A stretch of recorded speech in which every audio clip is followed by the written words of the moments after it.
Olá, muito bem-vindas e bem-vindos ao QualiCast, o podcast da plataforma Qualifica. Para quem não nos conhece, nós somos uma plataforma dedicada à educação, que de alguma maneira auxilia os colaboradores das empresas, estudantes que estão querendo movimentar na carreira, estão querendo aprender algumas coisas mais. Então a gente tem ali desde cursos de idiomas, passando por diversas áreas como a gestão, a liderança, a saúde integral, que inclusive vai ser um dos tópicos que a gente vai abordar hoje, sucesso do cliente, criatividade, tantos outros cursos, né, que de alguma maneira nos aprimoram. Eu sou o Rafael Ávila, atualmente diretor de Educação, Inovação e Marketing na plataforma, e também estou aqui, né, fazendo esse papel de alguma maneira, guiar o nosso podcast de hoje. E antes de eu apresentar uma convidada, gente, que é uma amiga e companheira de uma jornada que vocês vão entender, eu queria lembrar a todos e a todas, né, que a gente, de alguma maneira, vai nos apresentar e fazer, inclusive, nossa audiodescrição para quem está nos ouvindo e não nos vendo. Bom, deixa eu apresentar aqui, né, a nossa convidada, que ela, como eu disse, é uma querida, uma amiga. Nós trabalhamos juntos num dos projetos mais maravilhosos que eu pude recentemente atuar. Então, eu estou aqui com a Elisângela Farias Silva, professora, doutora, né? A Elisângela é assessora acadêmica na área de saúde, né? Ciências biológicas e saúde, na Ânima Educação, né? Também é professora do mestrado, é isso, Elisângela? Já fui há algum tempo, Rafa. Hoje eu estou mais, assim, na verdade, dando também um suporte de assessoria em algumas instituições. Legal. Também foi coordenadora, né, coordenadora da área geral de saúde, é professora da Universidade São Judas Tadeu, em São Paulo, uma super universidade, e passou ali por, né, coordenação de curso, etc. É legal que ela, além, né, assim, tem uma trajetória muito legal como professora, né, como pesquisadora também e, como eu disse, na gestão acadêmica. A formação acadêmica dela é muito simples, né? Basicamente, tem graduação, mestrado, doutorado, pós-doutorado. Então, ela começou... Nossa, tantos itens aqui que eu gosto de falar, assim, ela tem já pós-doutorado. Então, ela já chegou no nível máximo, né, daquela trajetória acadêmica formal. Ali, pós-doutorado em farmacologia, também no Albert Einstein. Nossa, mãe. Na Universidade Estadual de Campinas. Quanto pós-doutorado você tem, Elis?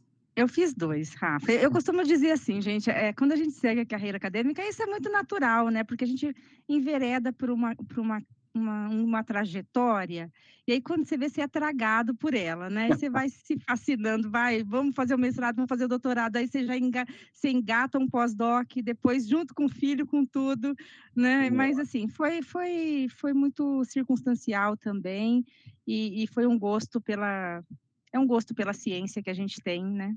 E E pelo aí a gente vai. estudo, né? E pelo estudo. Legal. Gente, então, essa é a professora Elisângela. Eu vou me permitir chamá-la de Elis, porque nós trabalhamos juntos num projeto, né, maravilhoso, que era a gente construiu, gente, uma unidade curricular nas escolas do Grupo Ânima. Na verdade, ela e a professora Cláudia Carnevale, foram as professoras que ali capitanearam um processo de criar uma unidade curricular chamada de Saúde Integral e Ampliação da Consciência, onde fomos parceiros, né, no semestre passado, docentes no mesmo COR, né? Então eu tive o prazer de conhecer eles. E aí, deixa eu explicar para você o que a gente aprendeu com o pessoal do Diversifica, há uma turma super legal que também está ali ligada ao Grupo Ânima, e eles nos ensinaram o seguinte: para a gente fazer uma apresentação mais inclusiva, a gente faz a nossa audiodescrição. Eu vou fazer a minha e vou te convidar, Elis, a fazer a sua. Então, para quem está me ouvindo pela primeira vez, eu sou um homem branco, de pele clara, eu tenho os olhos verdes, tenho já marcas um pouco, olheiras um pouco profundas, um nariz um pouco avantajado, tenho bigode louro, barba loura, mas também já com as marcas do tempo, ou seja, ficando grisalhos na lateral. Eu tenho uma testa protuberante, um cabelo curtinho, tá um pouco, vamos dizer, não penteado, um pouco desgrenhado. Eu estou usando um microfone, uma blusa preta, uma blusa de malha preta, e no meu fundo tem uma cortina persiana branca e talvez um pedacinho de uma parede esverdeada aqui, de onde eu estou falando. Essa é a minha audiodescrição. Elisa, eu vou fazer a sua. Muito boa noite a todos e todas. Rafael, é um prazer imenso estar aqui. Você é um gentleman, você é muito generoso quando você fala em relação à saúde integral e ampliação da consciência, um projeto que foi realmente desenvolvido e idealizado pela professora Cláudia Carnevale, junto com você, né, Rafa? Então, me permita também dizer isso, nós só engatamos e compartilhamos um pouquinho do que a gente conhece e tentando levar para os nossos alunos a proposta de olhar para a saúde de uma maneira bastante integral, de tentar verificar e fazer, né, também levar esse olhar mais amplo da consciência, né, de que há várias possibilidades, há vários pensamentos e o que nos faz evoluir neste planeta, nessa nossa trajetória. Eu sou uma mulher morena, de 50 anos, tenho os cabelos negros, na verdade eles são grisalhos, mas eu os pinto, né? Em função do tempo, a gente tonaliza, que é mais bonito de falar. Tenho os olhos castanhos escuros, uso óculos, tenho o queixo avantajado, você falou do nariz, eu vou falar do meu queixo, que eu adoro, mas é uma marca minha, enfim. E estou vestindo um casaco meio off-white, que a gente fala, que é um branco, uma blusa que acho que não parece muito, também branca. Atrás de mim tem uma estante com alguns livros e um quadro com uma paisagem. Acho que é isso. Legal.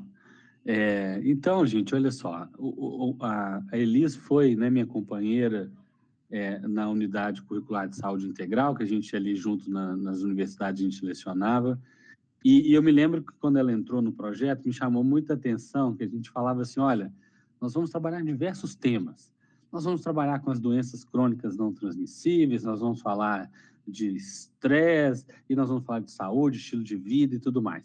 E aí a professora Cláudia virou e falou assim, olha, eu tenho uma professora que é especialista em estresse. Aí eu falei, mas como assim? Né? Todo professor é especialista em estresse, né? Estressar aluno. Não, mas ela é uma professora que estuda a dimensão do estresse em profundidade. E esse é um pilar muito importante, né, na construção daquele projeto nosso. Mas, sobretudo, Elis, para falar da vida que a gente vive. Então, eu acho que a pergunta trivial, a pergunta básica, para que os nossos ouvintes possam, de alguma forma, se entender do que nós estamos falando, que é o estresse. E por que nós nos estressamos? Ô, Rafa, deixa eu te falar uma coisa que eu acho que vai ficar até mais descontraído esse nosso papo. Nesse momento, eu me encontro no mais alto nível de estresse. E daqui a pouco a gente vai falar o que é esse estresse. E o meu agente estressor, neste momento, pessoal, eu vou ter que dizer, é a bateria do meu computador. O meu Note agora, nesse instante, ele resolveu desconectar. Eu vou pedir a licença que vocês vão me ver agachar em pleno podcast para tentar colocar isso daqui aqui. Então, só um momentinho. Gente, isso não é...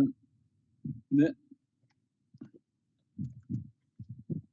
Não é, eu acho divertido, gente. Divertido. Eu também acho, e pronto, e a gente resolve assim, que eu acho que é pronto.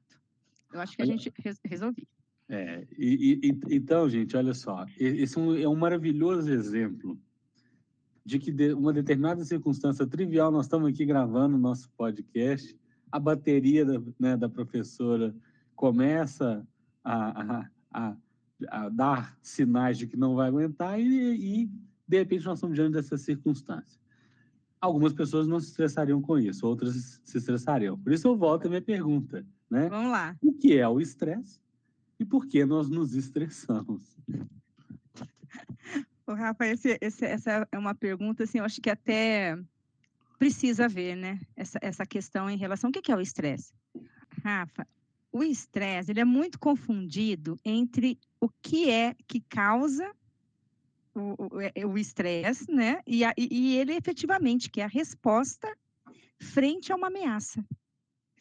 Ou que a gente realmente sabe que seja conscientemente considera uma ameaça, ou que inconscientemente seja uma ameaça. Isso pode ser externo ou interno. Então, a resposta do organismo frente a uma ameaça, consciente ou inconsciente, é denominada a reação de estresse.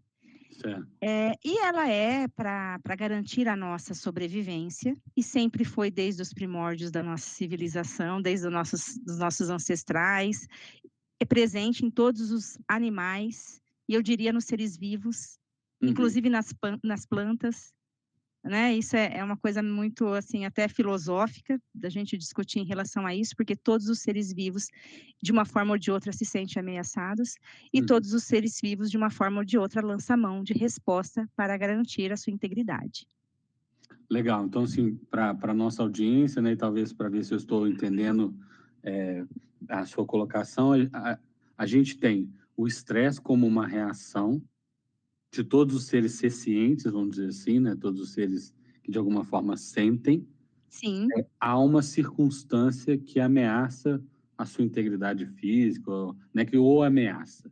Exato. E ela pode ser, no caso da maioria dos seres, de uma ameaça real, e no caso de alguns seres, uma ameaça percebida ou sentida, né, ou imaginada. Ou imaginária. Que é o caso dos seres humanos, né? Nós vivemos muitas situações. Legal. E aí você falou um ponto que eu achei muito legal, é que existe uma diferença entre a reação do estresse e a confusão que a gente faz com o agente estressor, aquilo que nos desencadeia. Legal. Então, isso é basicamente. Aí você falou, sendo uma reação, obviamente ela tem algumas características, né? Quais são elas, essas características da reação de estresse? Essa reação de estresse é basicamente para duas respostas, assim, vamos dizer, genéricas, tá? Ou para você enfrentar esta ameaça real ou imaginária, ou para você fugir dela. Para um ou para outro, seja para você fugir, seja para você enfrentar, você precisa de energia. Então, toda a resposta, ela vai no sentido de propiciar um aumento do aporte energético para que você pense mais rápido ou para que você corra mais rápido. Imagine lá na savana, né, lá nos primórdios, onde você encontra um leão, ou você vai matar o leão, e a gente mata um leão por dia, desvia um pouquinho das antas, como diz, não é? Mas, ou então, você precisa também correr. E para tudo isso você precisa de energia. Então, toda a reação vai ser no sentido de aumentar a glicemia, aumentar a glicose no seu sangue, na sua corrente circulatória, para que seu cérebro pense mais rápido e tome as melhores decisões. Então, a tomada de decisão vai ser importante neste momento, mas que seu aporte energético para os seus músculos, para o seu coração e para tudo mais também. Então, você vai aumentar a frequência cardíaca e vai fazer o quê? Como tudo vai ser direcionado para otimizar essa energia, para você correr ou para você pensar mais rápido, você vai ter um batimento cardíaco mais elevado para também favorecer o quê? Propiciar que esse sangue chegue com mais velocidade no cérebro e nos seus músculos. Né? E você não vai, por exemplo, nesse momento, seu organismo tem uma certa inteligência intrínseca, fisiológica, né? Vamos dizer assim. A fisiologia, ela funciona justamente para otimizar a energia. E você não vai gastar essa energia se defendendo de um organismo ou sentindo dor, por exemplo, a curto prazo. Entendi. Então, a gente está falando, né, a reação básica do estresse, que é contra uma ameaça percebida, uma ameaça real, ela gera uma modificação fisiológica muito marcante, que é aumentar a energia, né? Você falou a glicose no organismo, acelerar o batimento cardíaco, obviamente expandir o pulmão, né? Para que você tenha maior Com certeza. capacidade respiratória. Ela afeta, eu me lembro dos materiais da sua aula, ela afeta a visão, né? Você passa a ter uma visão mais focada. Que mais que eu me lembro? Acho que tem uma descarga de cortisol no organismo. Aí a gente vai falar dos hormônios do estresse, né? Porque para que tudo isso ocorra, né, tem os mediadores químicos lá, tem os sinaizinhos que vão falando, né, para o organismo, ó, você precisa bater mais forte seu coração, precisa expandir os pulmões para captar mais oxigênio, né? Porque todas as nossas reações bioquímicas são dependentes do oxigênio, por isso que a gente inspira O2, né? E é engraçado até isso, depois a gente pode até conversar um pouco mais sobre isso, quando a gente for falar das estratégias. Mas, do ponto de vista dessa questão de você ter todas essas reações, você precisa desses sinalizadores. E quando você imagina, ou a ameaça, ela de fato ocorre, todo o seu sistema nervoso, ele vai operar de tal forma que vai fazer com que libere esses mediadores químicos, ou chamado hormônios ou neurohormônios, né? Que vão promover no seu organismo inteiro essas reações. E quais são eles? O cortisol e as catecolaminas, a noradrenalina e a adrenalina. Perfeito. Então, nós estamos preparando o nosso organismo para ou lutar ou correr. E eu me lembro que um aluno perguntou assim, mas professor, tem gente que se congela. A gente fala que no inglês o termo é fight, né, de luta, ou flight, que é de correr. Exato. Mas tem gente que fala, olha, eu freeze, eu congelo. Essa também é uma reação normal nos seres, ou ela é normal só no humano? Essa coisa ela é normal nos seres. Tanto que é um tipo de fuga. Né? A fuga, ela pode ser o fugir físico mesmo, de movimento, né, cinético, de que realmente você vai sair, vai vazar, você vai sair para algum lugar, mas ela também é uma fuga do ponto de vista que a gente desliga. Muita gente desliga. Certo. Alguns animais desligam ao ponto de simular uma condição de quase morte e confundir o predador. Certo. Legal. Então, nós estamos falando disso, né? Nosso corpo está preparado, aí você falou. Nós temos, então, cortisol, que tem uma determinada função, noradrenalina e adrenalina para essas circunstâncias. Então, é isso que nosso corpo está sentindo. Isso também afeta o nosso cérebro? De que maneira? Afeta muito. E vai depender do tempo de exposição a isso. Então, quando a gente fala em estresse também, Rafa, é importante a gente considerar qual que é o tempo de exposição. Você falou do seu aluno, eu vou trazer um acontecido, como diz no interior, eu sou caipira, eu gosto muito de contar as histórias, né, os causos. Você é mineiro, você sabe muito bem o que eu estou falando.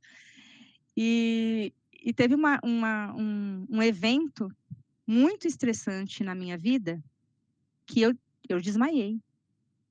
Que eu fui assaltada à mão armada, e eu não consegui nem lutar, nem fugir, não tinha como. E eu desmaiei, foi o mecanismo que eu encontrei. Falar, não foi teatro, gente, foi realmente, eu desliguei, eu apaguei. Então, isso realmente o cérebro, ele interpreta como uma forte ameaça, uma ameaça extrema, e aí ele realmente faz com que haja uma desliga, vamos dizer assim, né? Faz uma interrupção na transmissão. Entendi. Mas do ponto de vista que você me pergunta se é uma modificação no cérebro, há estudos que comprovam que uma exposição contínua a médio e longo prazo, ela diminui ou ela bloqueia algumas atividades sinápticas, prejudica, por exemplo, as sinapses, as comunicações, as redes neuronais. Alguns eventos associam uma exposição alta de cortisol à predisposição de Alzheimer. Entendi. Então, assim, tem muitas coisas. Por outro lado, você ter um nível de estresse, e a gente vai na questão de estresse e desestresse, né? que o estresse, aquele estresse bom, aquele estresse que se você aumenta suas catecolaminas no seu cérebro, você vai aumentar a sua atenção. E para alguns eventos é importante a gente ter mais atenção. Por exemplo, para uma prova, é importante a gente ter mais atenção, né? Uhum.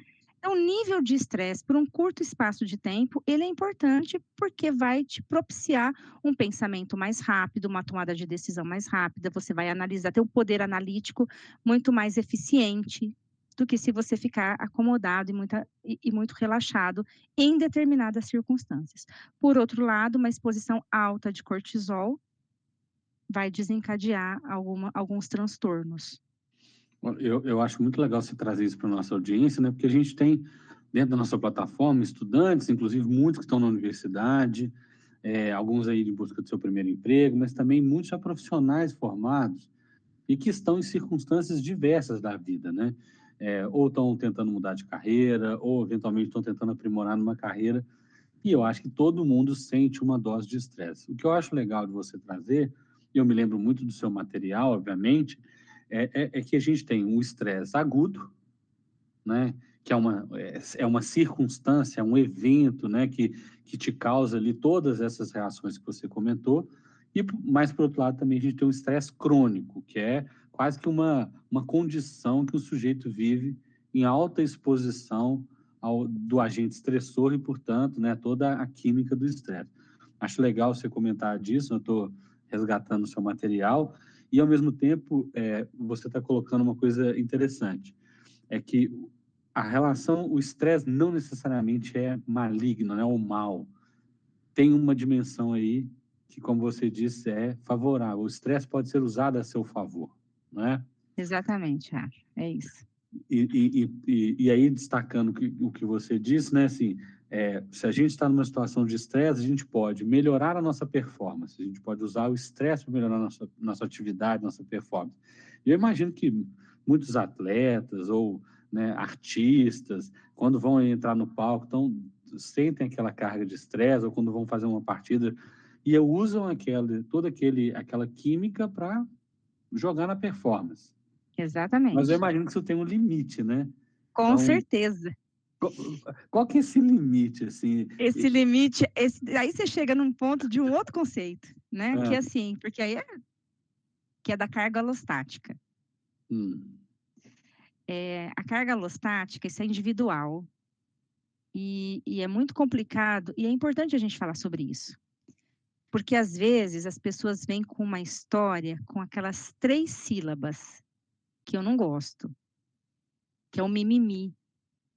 hum, O que acontece? As pessoas, às vezes, acham que o limiar meu é igual ao limiar seu, e não é. Porque cada um é como se fosse um caminhão, vamos fazer uma analogia assim, tá? E a minha carroceria consegue carregar 10 10 toneladas. toneladas. E a sua consegue carregar 20. E a do outro consegue carregar 100.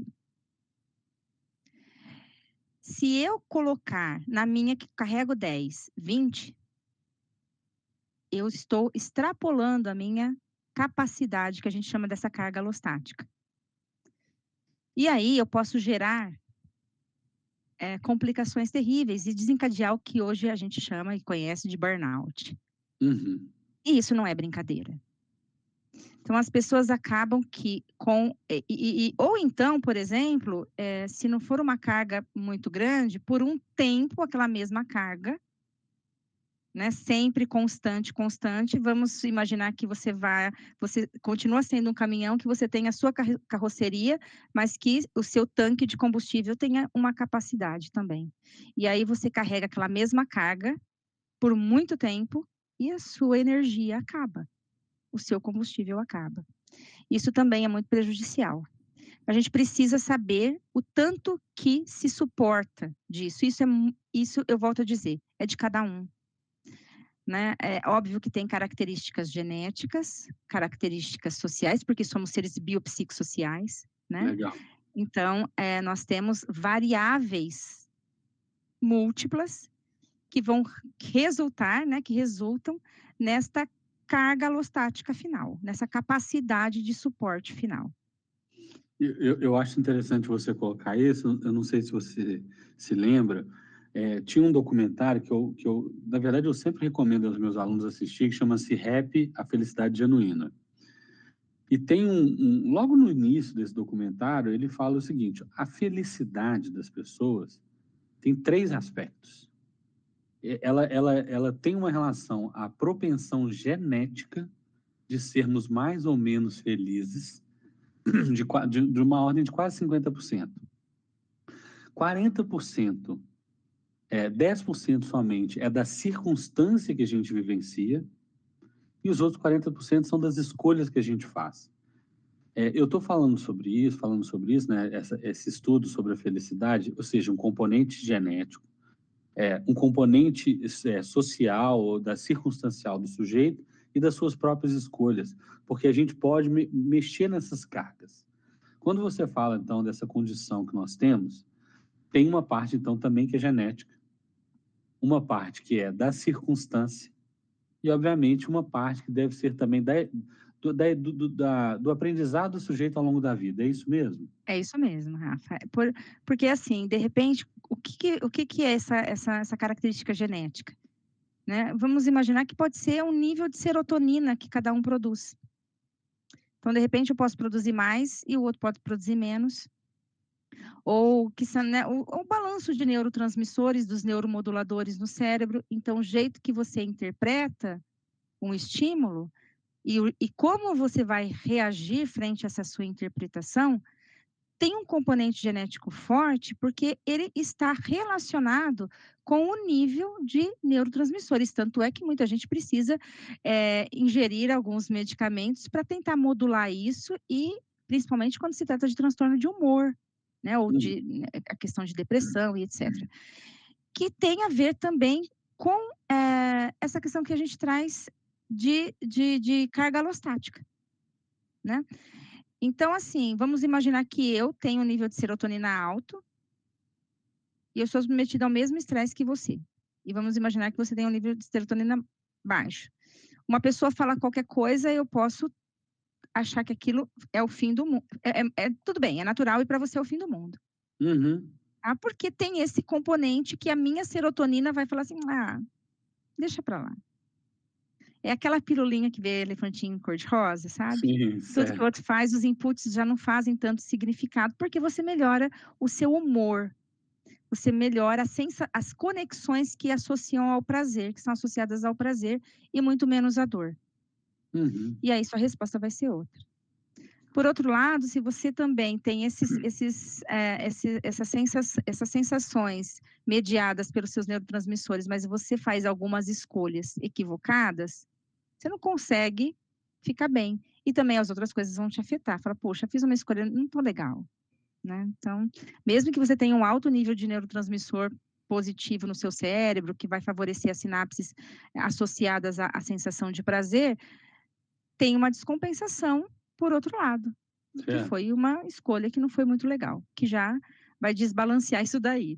E é por isso que são variáveis múltiplas, e você traz muito bem nessas três colocações suas, em relação a esses três aspectos, né? Ao genético, às escolhas E as e as circunstâncias, né? circunstâncias da vida que te impõem realmente algum tipo de reação.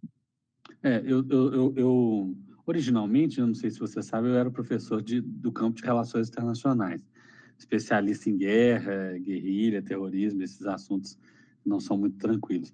E eu estudei, né, a síndrome do Golfo, né, eu estudei o que passava nos soldados na invasão do Afeganistão, na União Soviética, na década de 70, e a gente muitas vezes via que mesmo a mínima exposição do soldado ao ambiente de combate, né, já desencadeava nele, obviamente, alguns desses transtornos e tudo mais. Então, para nossa audiência entender, existe uma dimensão genética, como diz, né, que pode favorecer ou desfavorecer a produção de determinados hormônios ou de neurotransmissores. Mas, obviamente, existem circunstâncias que, por mais que eu seja propensa à felicidade ou a ser menos estressado, ela pode jogar o sujeito numa condição de absurda, né? De jeito nenhum, senão você beira a psicopatia, né? Então você...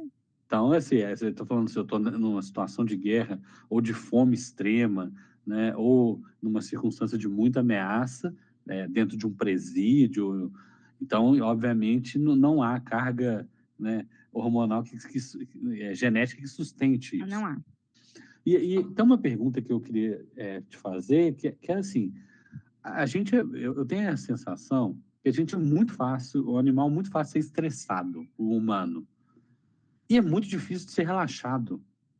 Existem mais mecanismos que favorecem ao estresse do que o relaxamento, ou não, né? Assim, parece que a gente é uma espécie, os pequenos mamíferos, né? Assim, eu vejo às vezes aquelas lêmures, aqueles bichinhos parecem estressados o tempo todo. E eu tenho a sensação de que a gente tem mais mecanismos que favorecem o estresse do que o relaxamento, ou não? Sim, sim, porque viver é um desafio enorme, né? Então, a gente está sob constante ameaça. Então, nosso sistema de vigília, de alerta, ele é muito mais eficiente que o nosso sistema de relaxamento. E isso foi condicionado, obviamente, e programado, vamos dizer assim, nas nossas células, para que realmente fosse assim. Em nenhum momento você vai perder energia frente, igual você colocou a situação de guerra, é uma circunstância, obviamente, que não é a constante, mas ela existe. E se não existe, a sociedade impõe. Então, de alguma forma, mesmo que estejamos, vamos imaginar, nós escolhemos um modelo para viver que ele não permite que ficamos mais tranquilos. Também tem isso, tá, Rafa? Uhum. Então, eu acho que está muito atrelado a isso. Se a gente for voltar à história da humanidade, a questão antropológica, eu fiz uma disciplina de antropologia na faculdade que se me valeu a vida. Eu acho que quando a gente faz algumas escolhas de disciplinas optativas, elas ajudam muito, sabe? Em relação a isso, de você fazer esse entendimento da nossa história como ser humano, como ser vivente nesse planeta. E aí você fala assim, da minha história, né, na história da minha espécie, isso foi a garantia da sobrevivência, então isso permaneceu. Esses genes e toda essa projeção, ela garantiu a nossa sobrevivência. Ficar estressado garantiu a nossa sobrevivência. Então foi passado adiante. Legal. Então por isso que nós temos essa predominância do estresse frente à sensação de relaxamento. E eu acho interessante você comentar isso, assim, então, tem uma razão da gente ser uma espécie tão estressada. Talvez o Homo sapiens sapiens, né, de todas aquelas espécies que habitavam ali, né, o Homo neanderthalis, o Homo cro-magnon, os Australopithecus, talvez fosse a espécie mais estressada e, portanto, a mais agressiva, e por aí vai. E é legal você falar isso porque são duas coisas que você trouxe que eu acho que são muito bacanas, Elise.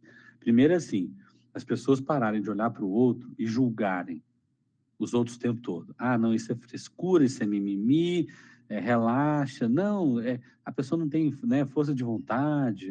Tem essas coisas que, na minha visão, são detestáveis, né, de Com olhar certeza. para o outro a partir da sua própria régua. E você falou, de fato, a gente tem mecanismos que nos dificultam relaxar. Mas aí você trouxe um ponto.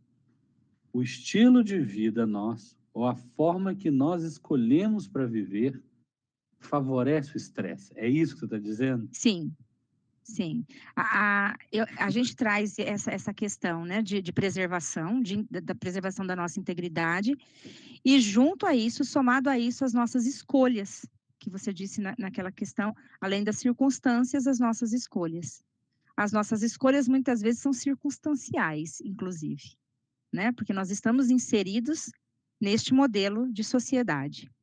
E esse modelo de sociedade é altamente estressante, ele continua competitivo, questionável até, porque essa competitividade, ao mesmo tempo que nos garante, a gente luta, né, com o estresse para nos garantir a sobrevivência, pode nos levar à extinção, né, pelo consumo, por não preservar o planeta. Então, nós tentamos nos preservar pela integridade do eu, do ego, do ser humano indivíduo, né? Mas, ao mesmo tempo, nós colocamos em risco, por esse estilo de vida, a coletividade e o próprio planeta. É um contrassenso, mas isso favorece realmente as reações de estresse no nosso organismo. Eu estou entendendo, então, assim, nós estamos dentro de, na verdade, uma situação paradoxal, né? Assim, Total, então, existe um sistema, na verdade, a gente sabe qual é esse sistema, existe um sistema que favorece a competitividade entre as pessoas, né? Uma má tradução do entendimento darwiniano, né? Na questão da construção social, é o mais forte que sobrevive, quando, na verdade, ele falava de adaptação da espécie, era era o outra mais história, adaptado, né, não o era mais mais forte. adaptado. Então, assim, mas a gente vive uma sociedade altamente competitiva, e se ancora no consumo, e que isso pode te projetar como indivíduo, mas isso pode significar um prejuízo em termos de coletividade. Então, esse estilo de vida nosso é um estilo de vida estressante. E aí, né, você acha que, na verdade, você, nos seus estudos, acredita que existe uma relação entre os níveis de estresse que nós estamos vivendo, sociedade global, e esse estilo de vida que parece, como diz, caminhando para o colapso, né? Então, é isso que nós estamos falando. Com certeza, Rafa. Tá. É paradoxal, mas é isso mesmo, sabe? Eu acho que a gente chegou no momento da humanidade que não sei se tem volta. Eu me questiono se tem volta. E aí que a gente e aí que eu retomo a questão anterior sua. Então, nós somos, então, seres que temos mais a capacidade de reagir a um estresse do que realmente sentir um relaxamento ou se promover no relaxamento, sim. E as nossas escolhas, sim, propiciam cada vez mais ficar nesse modelo e passar isso para as gerações futuras através dos nossos genes. Sem uma questão epigenética, vamos dizer assim, né, do ambiente modulando as nossas expressões gênicas no sentido contrário.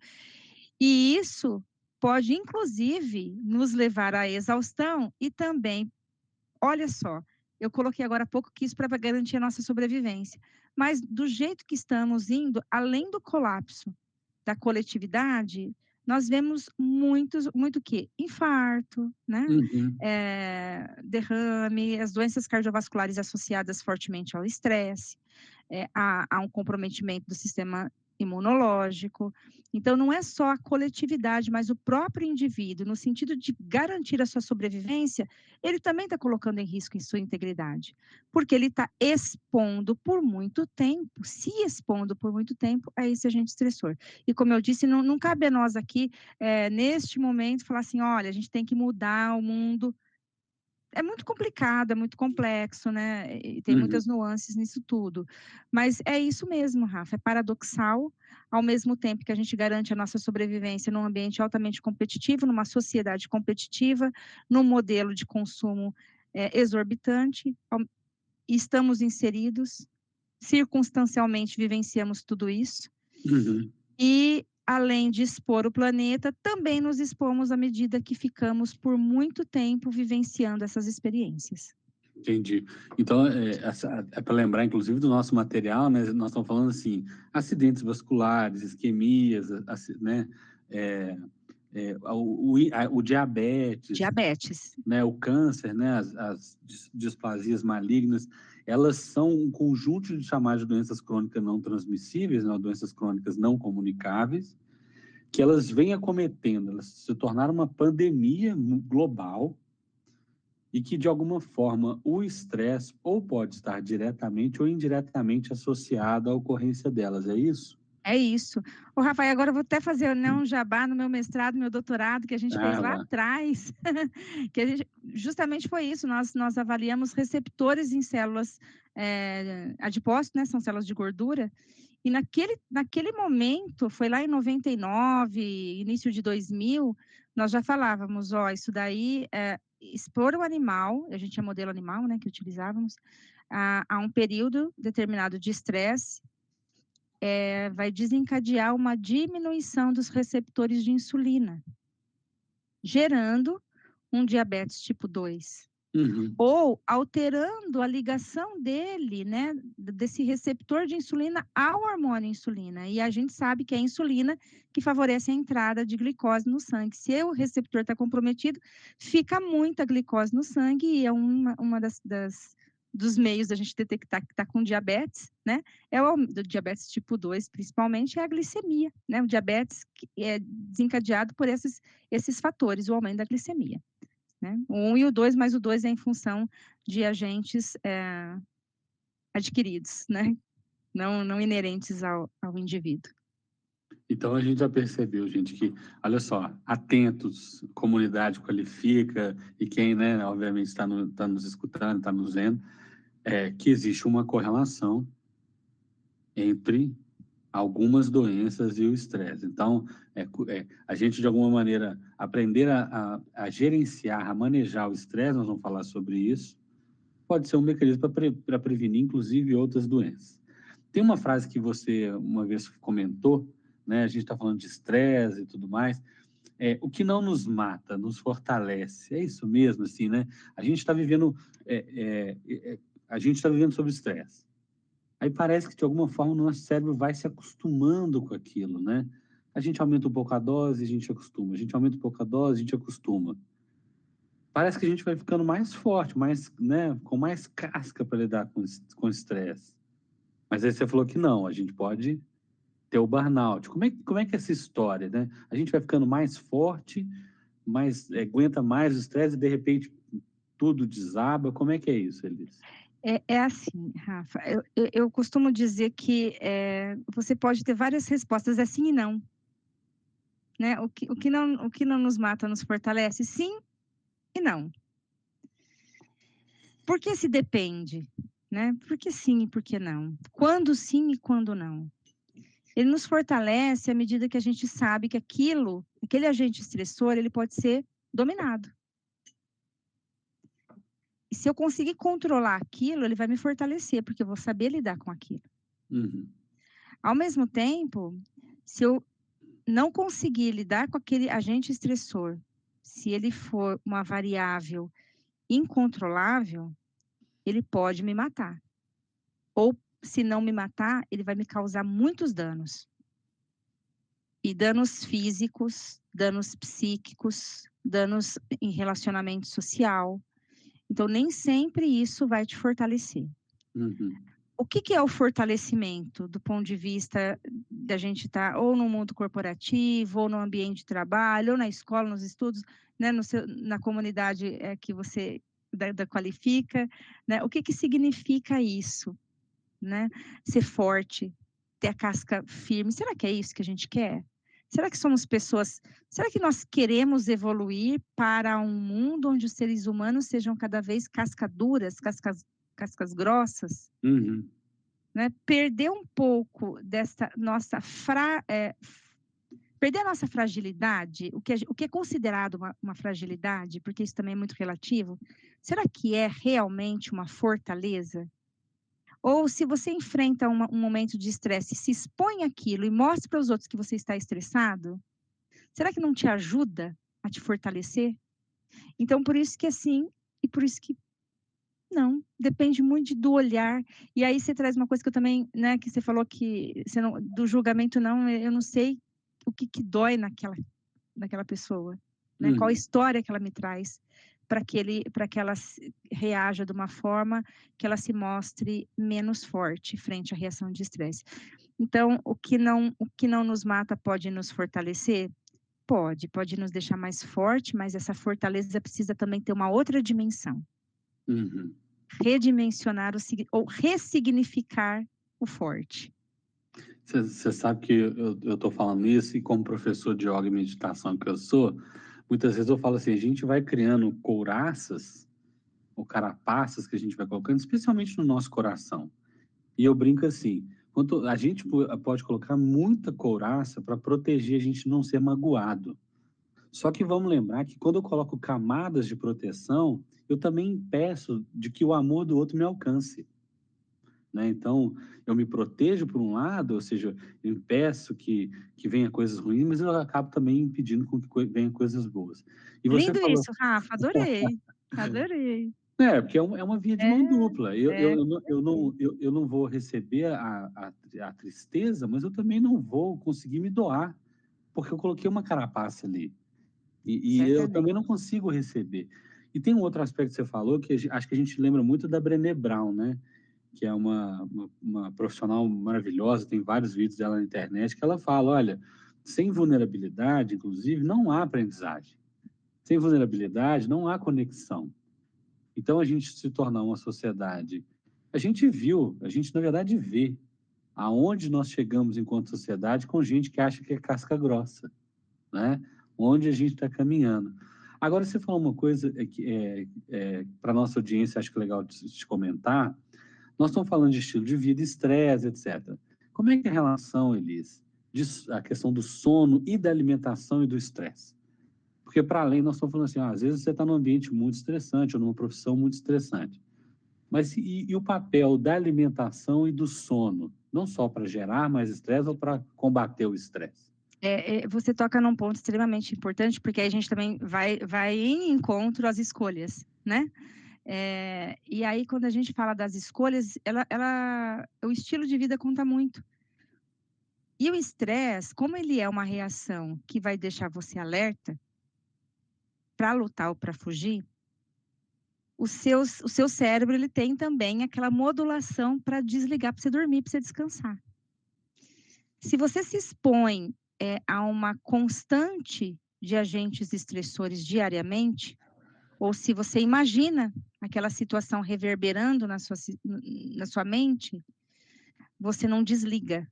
Você vai ficar continuamente liberando adrenalina, noradrenalina, cortisol, né? Principalmente lá no seu cérebro vai ser a noradrenalina e o cortisol atuando no sistema de vigília, né? Porque nós temos um ritmo de secreção, vamos dizer assim, ou de liberação, não sei se eu estou me aprofundando nessa questão mais fisiológica, muito, Rafa, mas é que é tudo muito controlado no nosso ritmo circadiano.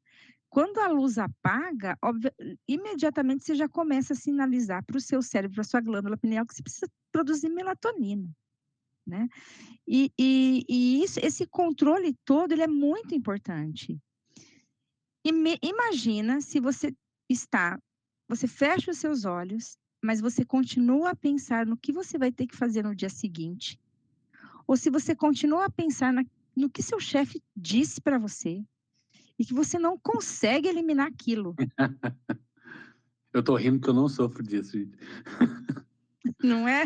Então, assim, você fala assim, poxa, aqui a gente arrumou estratégia, Rafa. E aí, por exemplo, meu sono, ele é bem regular, vamos dizer assim. Mas a gente tem estratégia para induzir essa... Você vai continuamente deixar o cortisol lá atuando e você pensando rápido e seu coração batendo acelerado. E se você, por exemplo, tem o hábito de tomar café, você vai favorecer isso.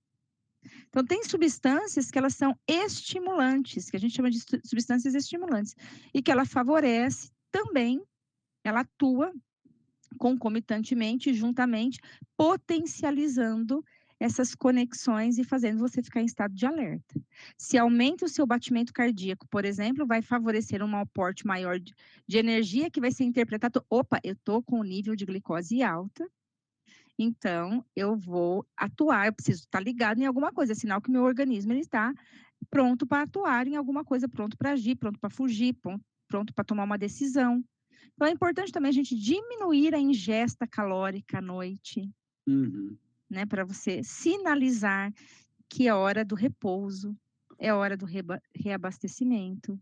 Então, você ajuda nisso. Então, a alimentação, ela...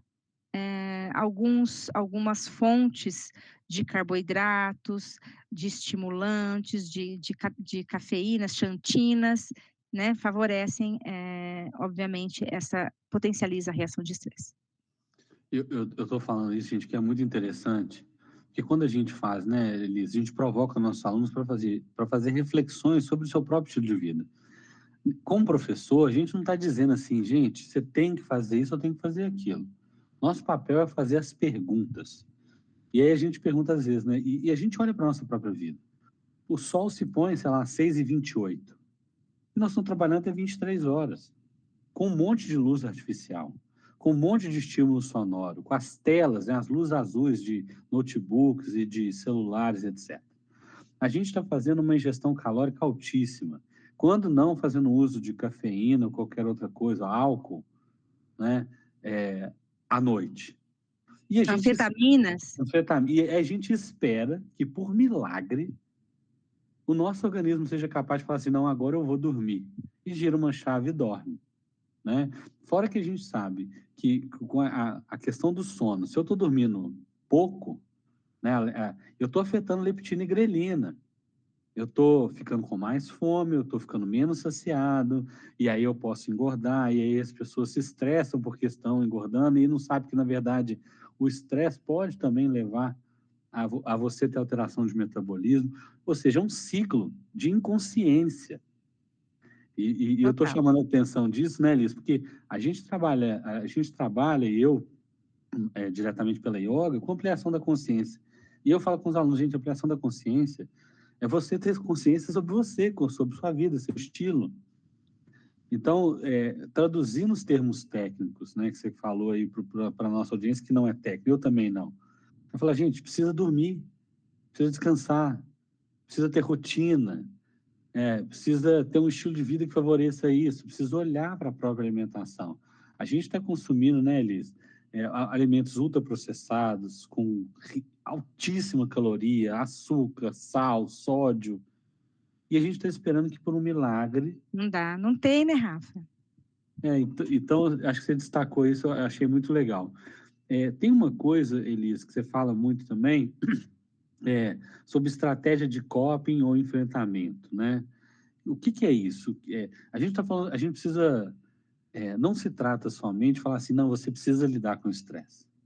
Então, falando agora sobre gerenciamento de estresse, né? O que os seus estudos de outros que você conhece, têm falado sobre isso?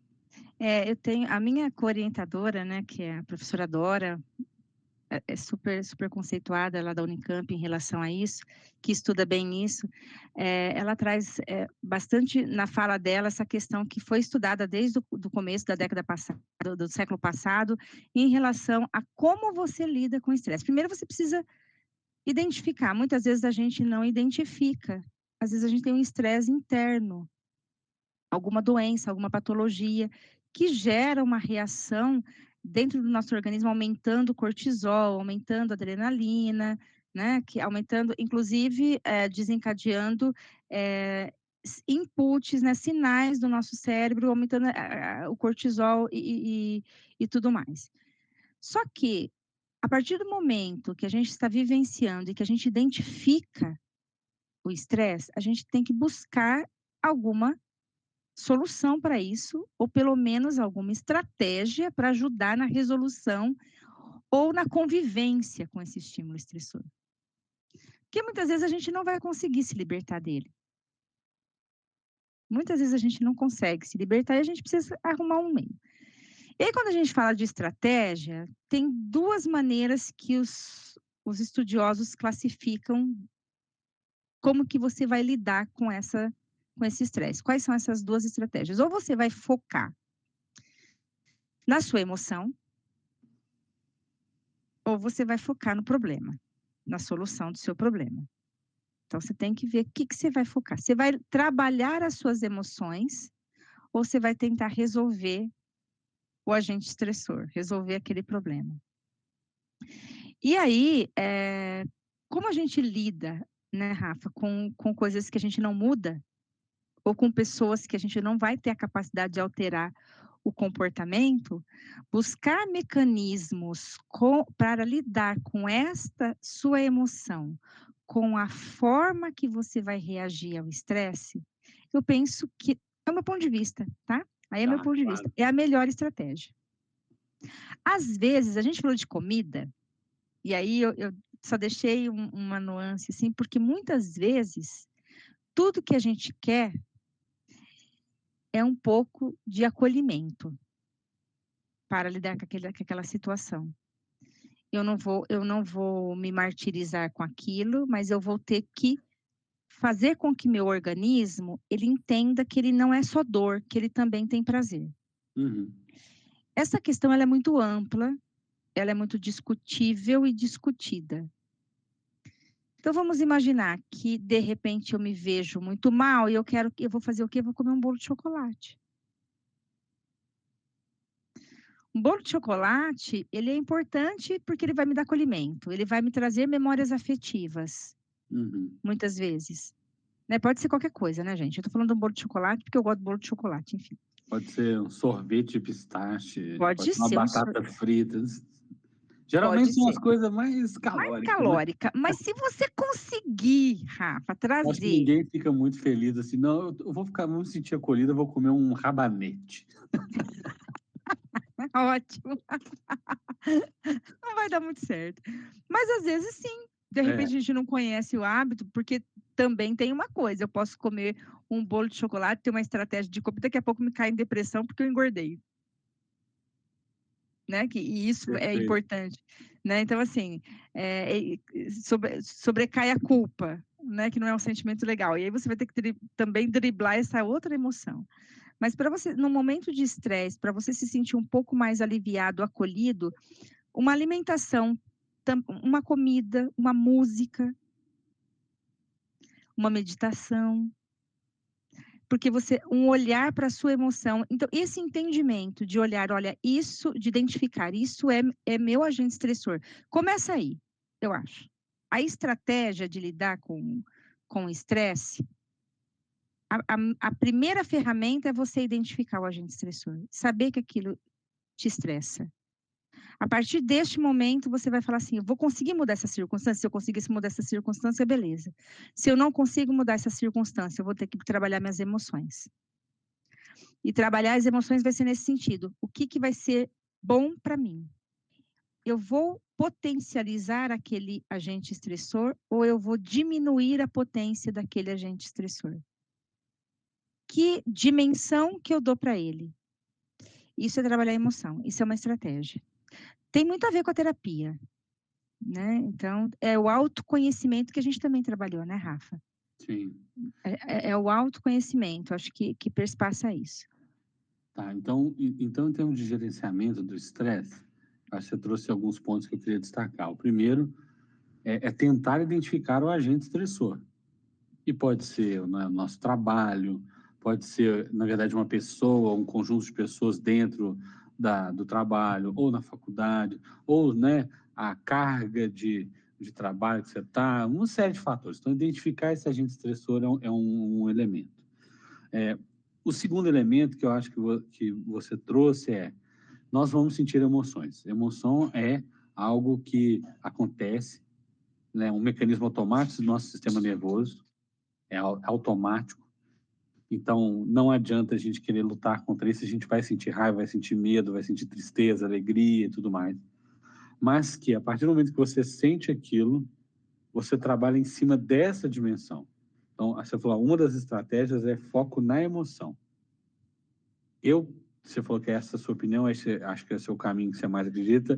Eu, de fato, também, como professor de yoga, né, como professor de meditação, eu sempre falo, olha, a realidade ela vai acontecer a despeito da nossa vontade e ela é incontrolável em larga medida. A única coisa que a gente tem controle é sobre a gente mesmo.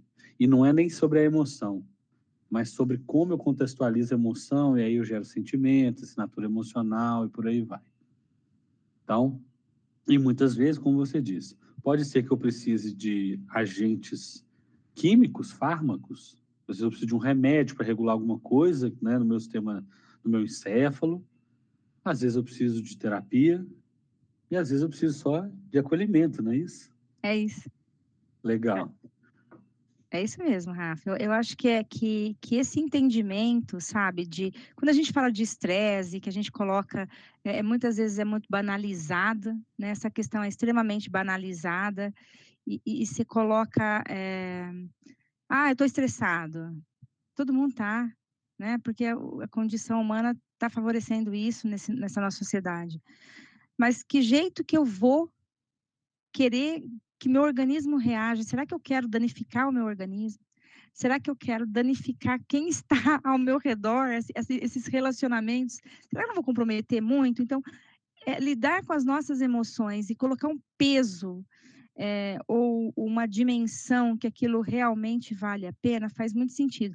A gente faz isso sempre? Você consegue controlar tudo isso?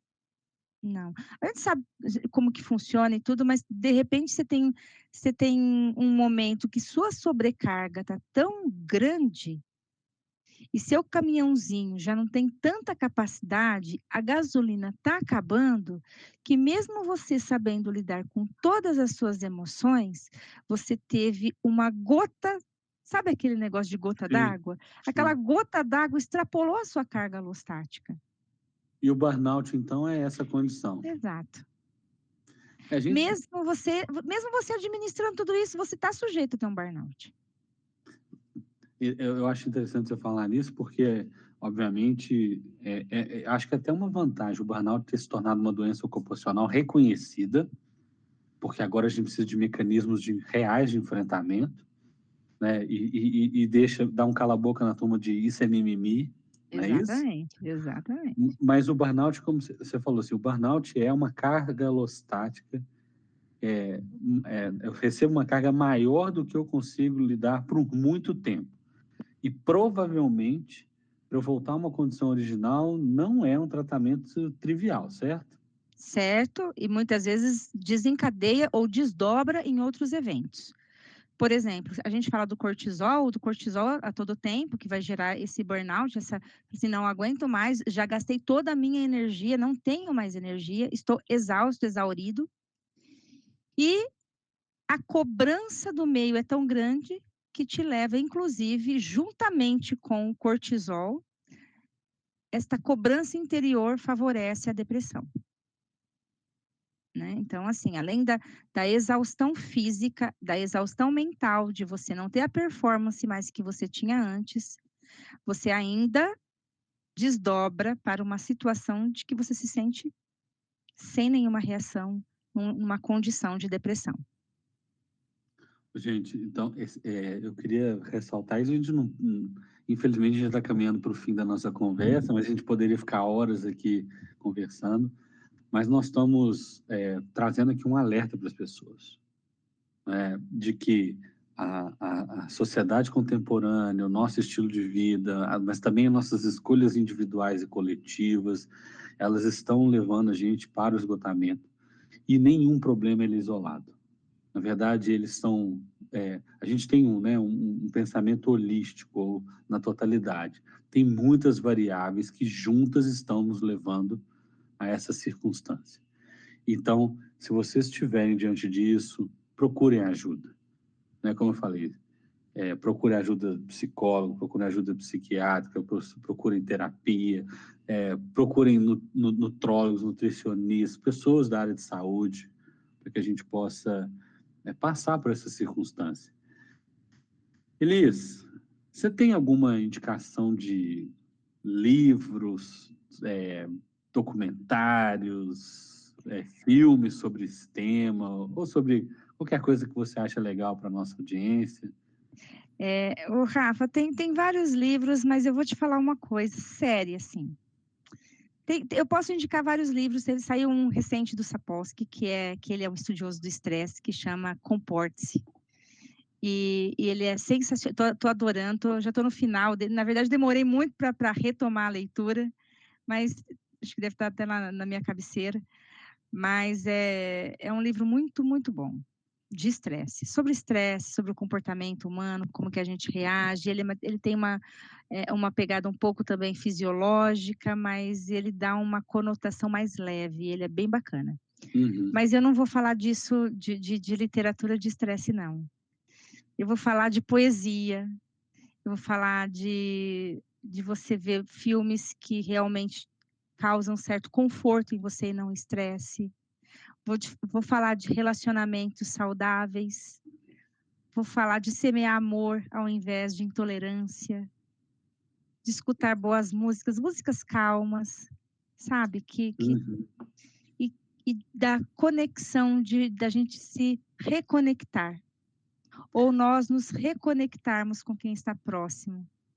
Acho que isso que a gente precisa mais no nosso momento, sabe? De olhar para a dor do outro com empatia, de saber que a carga dele está pesada e que se a gente pode aliviar de alguma forma.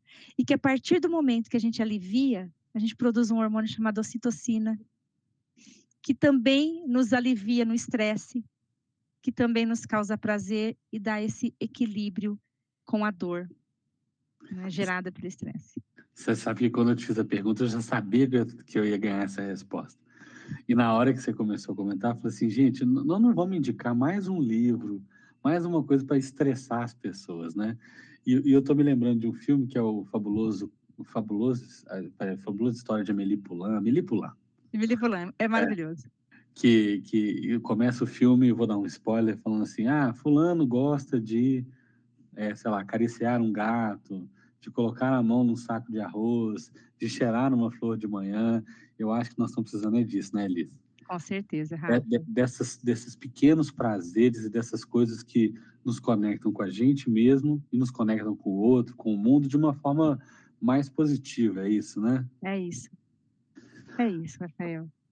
Ô, gente, eu tenho, Elis, nosso tempo, né, a gente infelizmente já esgotou, assim, eu queria te agradecer demais por você ter achado tempo na sua agenda de gestora, de professora, de pesquisadora, para bater um papo aqui com a gente, em nome da comunidade do Qualifica, e também da nossa audiência aqui no Qualicast. Eu só tenho a agradecer pela sua participação hoje.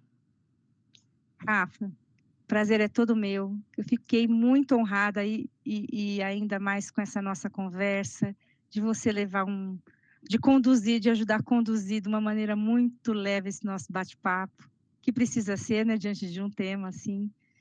E eu que agradeço demais esse convite e compartilhar um pouquinho só do que a gente sabe é muito bom. Muito obrigada, viu, Rafa? Valeu. Então, pessoal, a gente está aqui encerrando mais um episódio do nosso Qualicast.